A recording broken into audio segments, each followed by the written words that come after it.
আমাদের কামরাঙ্গা গাছের অনেক কামরাঙ্গাই পেকে গেছে, তো আজকে কয়েকজনকে দেওয়ার আছে, তো আমি দেখি দেখি একটু পেরে নিব। এখানে একটা অতটা পাকে নাই, তবে বেশি পাকলে আবার খেয়ে নেয় পাখিতে, ওর জন্য এই জিনিসটা পেরে নিচ্ছি। এই যে একটা, এই যে একটা পেকে গেছে, তো দেখি কতগুলো পাওয়া যায়। অনেকই ধরেছে গাছে, কিন্তু সবগুলো পাকেনি। এই যে এটা খাওয়া যায়। এইদিকে উঁচুতে অনেক কামরাঙ্গা আছে, কিন্তু আমি এগুলো পারতে পারবো না। যতটা হাত দিয়ে নাগাল পেলাম ততটা পারলাম, এগুলো পরে লাঠি দিয়ে পারতে হবে।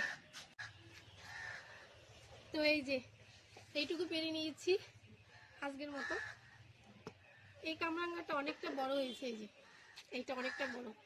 আসলে 2-3 দিন আগে কতগুলো কামরাঙ্গা কেটে ফেলছে ওই টিয়া পাখিতে এসে খেয়ে, তো সেগুলো আর খেতে পারবো না, তো এগুলো পেরে নিলাম, ওর জন্য খেয়ে ফেলবে। ভিডিওটা আজকের মতো এখানেই শেষ করছি, দেখা হচ্ছে তোমাদের সাথে অন্য কোনো ভিডিওতে।